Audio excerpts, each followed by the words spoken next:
Here are a couple of tricks that I've used to increase my conversion rate on sales calls drastically. And these are small little hacks that I've done that my team members have laughed at for so long, and also allow you to frame the phone call better with better expectations. And you will also acquire the right clients to not give your fulfillment process a complete headache. So make sure you like, comment, and subscribe, and let's help you close more deals. Hey, my name is Jason Wojo. Welcome to my channel. I run a multiple seven-figure agency, so make sure you subscribe, and I hope you guys enjoy the video. The number one thing that I always do is I switch from phone calls to Zoom, because it's hard for somebody on Zoom to just hang up on you. You know, like for them to hit that red button and click leave and then just like completely leave you there, like that's tough to do unless you piss them off. And then the other side of the coin is on phone calls, you can't see their expression, you can't see their body language. It's harder for you to really like have an actual intellectual conversation with somebody. It's easier to close through a Zoom than a phone call. Also, if the client or prospect is willing to get on a Zoom versus a call, they're more qualified already. Right? And other things that I do see in calls is that people will hop on Zoom with their cell phone, which I personally don't like because it just really sucks. And you're just talking to like a little named logo if they don't want to use their camera, because if they're on their phone, like using camera is going to overheat their phone, right? And it's going to cause them to lag. And then if you get to the end of the sales call and you're looking to close and get their card number, you literally can't, because they're just going to somehow disconnect. Like I've had it happen to me with the phones. It just sucks. So qualifying them in that manner actually makes a huge difference.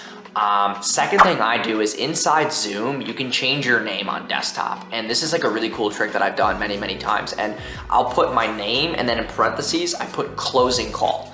It frames the prospect to read my name and say, oh, wow, this is a closing call. It frames them already into being a buyer because they know what closing means. And if they're on a closing call, they're either going to be closed or they get to go free. And it's literally the best thing ever. And that was one hack that I've always used, where I would say in the meeting, like, hey, listen, this is a sales closing call. If all the boxes check off today, are you okay moving forward? And do you have this amount of budget before we move forward and get to the nitty gritty and go over the more personalized stuff in your business? And if they accept that, then you move forward. Because I think a lot of people don't like to talk about price in the beginning and budget, but you don't want to waste somebody's time, because you know there's going to be less friction into the call if you're able to kind of frame the budget but not tell them the exact price, because that budget could include ad spend. That budget could include something else that's required of them to even get the best results from the program. That budget could be something where at the end you can say, hey, listen, I talked about this budget, but that doesn't even, that's with ad spend and the service fee. So you get us and your ad spend at that budget price. So that's where you can kind of like frame it better at the end of the call, and just completely have a better closing rate. Third thing is you want to be able to do research about them, right? And it's not really a trick. It's like, this is all about your research in the company and like your research in looking at what they're doing, giving them insight, not having to be on the Zoom call and like moving your eyes back and forth from split screen to split screen to split screen, trying to find out more about the company and try to give them on the spot advice. You want to be prepared for each sales call. So have a 10-minute buffer between each call, so that you have 10 minutes to think about the next call, maybe get a glass of water, get some energy rejuvenated, and be able to know more about the business before hopping on the call.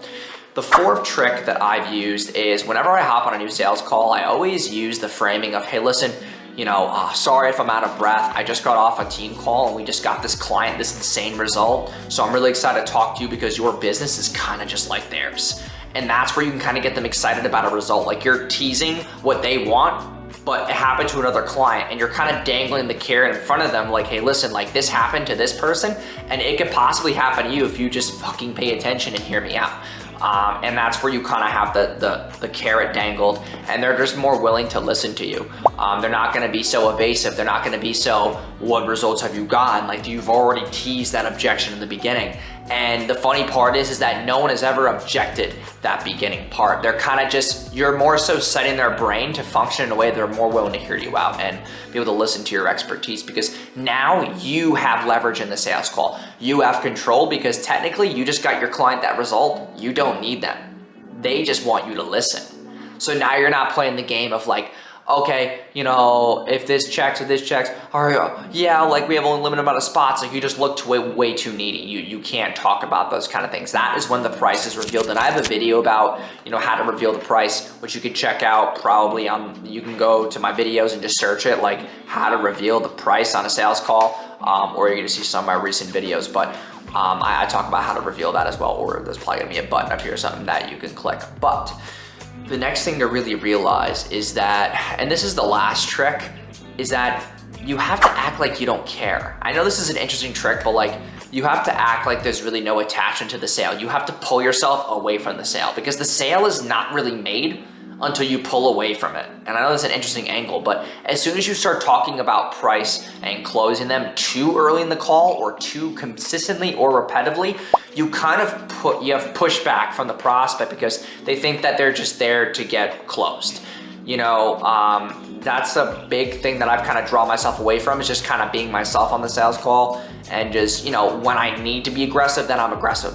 The client or prospect has to open that door for you to then handle objections, or you maybe laugh at them, or you kind of like be a different individual, because more people will respect you who are the right clients, who are not like full of shit clients, if you're simply yourself and you don't attach yourself to the sale. So those are just like probably the biggest 5 tips that I've used to increase my, you know, conversion rates drastically. Also make sure that you have a pitch deck. Like if you don't have a pitch deck, you're missing out on a lot of sales right now, and your conversion rates are a lot lower than, you know, they need to be.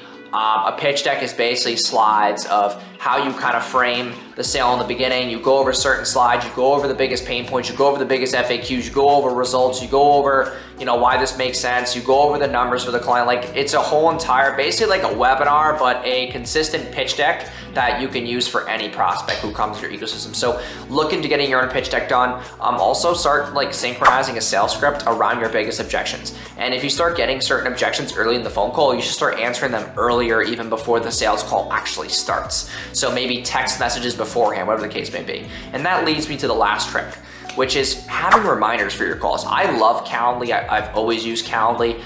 It really centralizes my sales team to have those clients' questions up and ready to go, to have the answers and questions there. Also to send those 3 email reminders, 3 text reminders, no-shows as well, so you can consistently keep them in your ecosystem without having all these like diverse automations through Zapier and whatnot, because I don't really think they're needed. My show rates have always been consistent because I've always sent texts about checking social proof, checking this YouTube video, checking this case study, things that excite the clients before they get on the call, because it teases a result that they want. So those are my 6 biggest tricks for increasing your conversion rates drastically over Zoom calls. I hope you guys enjoyed today's video. If you did, please like, comment, and subscribe, and I'll see you guys in tomorrow's video. Peace.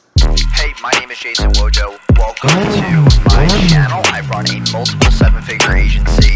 For the past 4 years, I've helped generate me and my clients over $75 million, and I've been featured